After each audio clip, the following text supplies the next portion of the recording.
जय मल्हार सर्वांना. मी आर्किटेक्ट गणेश विमलदादा केसकर. आज या लाईव्हच्या मार्फत तुम्हाला काही गोष्टी सांगू इच्छितो, ज्याच्यामध्ये प्रामुख्यानं आपण बघितलं तर गेल्या 7 दशकांपासून धनगर समाज महाराष्ट्रातील त्यांच्या न्याय हक्काची मागणी म्हणजे धनगर आरक्षणाची मागणी, अंमलबजावणीची मागणी या सरकारसमोर वारंवार ठेवत येताना आपण बघतोय. ज्याच्यामध्ये असंख्य आंदोलनं, उपोषणं, रस्ता रोको, खूप सारे आंदोलनं आपण करून बसलेलो आहे. परंतु सरकारला काही जाग येत नाही. सरकार याच्यामध्ये लक्ष देताना दिसत नाही.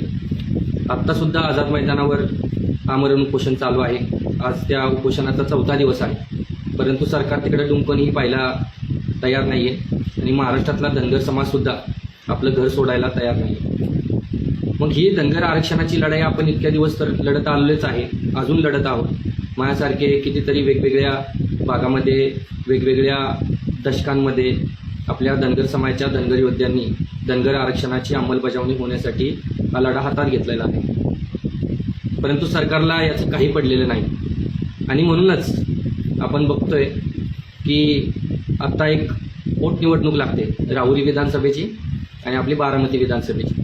कारण की तिथले जे आमदार होते बारामतीचे, आपले अजितदादा पवार यांचं दुःखद निधन झालं, त्यामुळे तिथं पोटनिवडणूक लागणार आहे आणि राहुरीची एक पोटनिवडणूक लागणार आहे.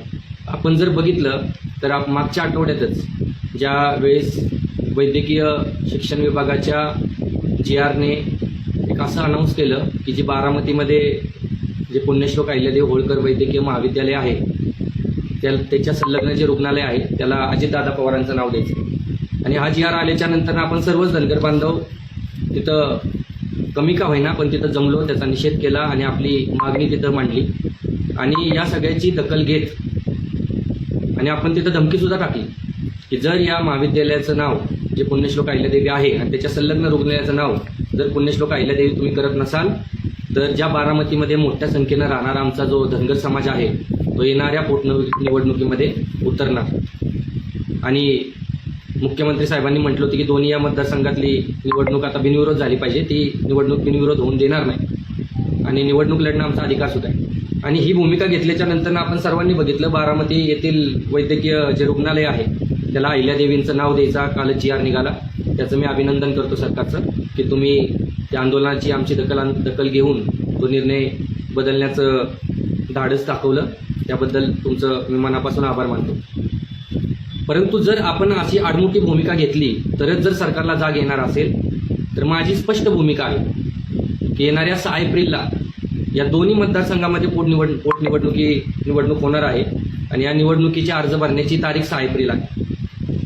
आणि या 6 एप्रिलला आपण जर बघितलं राहुरी जो मतदारसंघ आहे या मतदारसंघामध्ये पण गेम चेंजर अशी आपलं पॉप्युलेशन, आपलं लोकसंख्या धनगर समाजाची राहुरी मतदारसंघामध्ये आहे. आणि बारामतीचं तर काही सांगायची गरज नाही आहे. बारामतीचा आज सुद्धा आमदार धनगर समाजाचा होऊ शकतो. इतकी मोठी वोट बँक, इतकी मोठी लोकसंख्या बारामतीमध्ये धनगर समाजाची आहे. आणि त्यामुळे मला असं वाटतंय की जो 70 वर्षाचा आमचा धनगर आरक्षणाचा लढा आहे त्याच्यावर जर सरकारने तोडगा नाही काढला, कारण की राहुरी या ठिकाणी BJPचा आमदार होता त्यामुळे तिथं BJP सीट देऊ शकते आणि बारामती या ठिकाणी राष्ट्रवादी काँग्रेस पार्टीचे अजितदादा पवार हे तिथले आमदार होते त्यामुळे तिथं राष्ट्रवादी काँग्रेस पार्टी पुन्हा एकदा उमेदवारी देऊ शकते.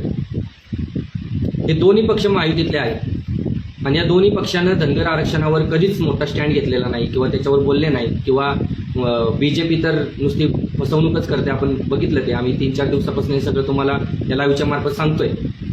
त्यामुळं मला असं वाटतंय की आता धनगर समाजाने स्टँड घ्यायची गरज आहे. धनगर समाजानं कडक भूमिका घ्यायची गरज आहे.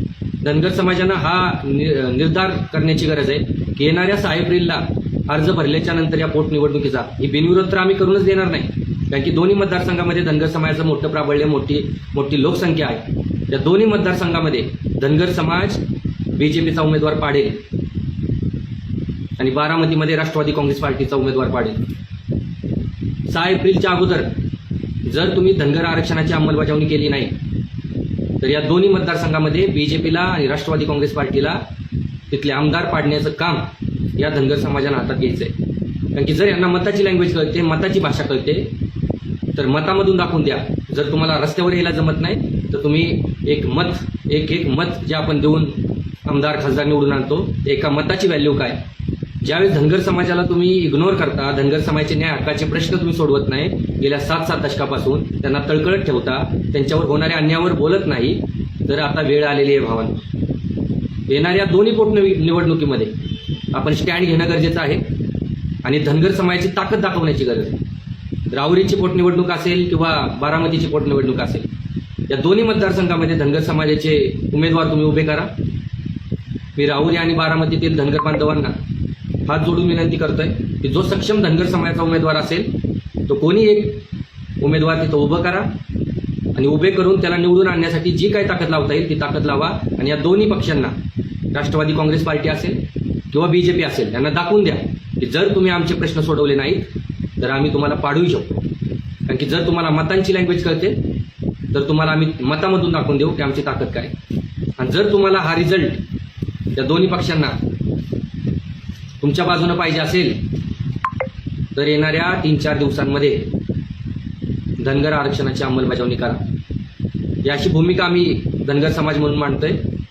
आणि मला खात्री आहे, मला विश्वास आहे, राहुरी आणि बारामती या विधानसभा मतदारसंघातील सर्व धनगर बांधव ज्यावेळेस निर्धार करतील, मी त्यांना आव्हान करतो की तुम्ही निर्धार करा. दोन्ही मतदारसंघामधील पोटनिवडणूक हे बिनविरोध होता कामा नये, ते बिनविरोध झाली नाही पाहिजे. तिथं आपले उमेदवार उभे करा आणि आपली लोकसंख्या, आपली वोट बँक किती आहे आणि आम्हाला तुम्ही जर गृहीत धरलं तर आम्ही तुमच्या बाजून राहू. पण आम्हाला जर तुम्ही इग्नोर केलं, आम्हाला जर आमच्या न्याय हक्कासाठी तुम्ही ते मिळवून देण्यासाठी मदत नाही केली तर आम्ही तुम्हाला पाडूही शकतो. आणि ती ताकद या येणाऱ्या निवडणुकीमध्ये धनगर समाजाने दाखवायची असं मी आव्हान करतो आणि इथेच थांबतो. येळकोट जय मल्हार.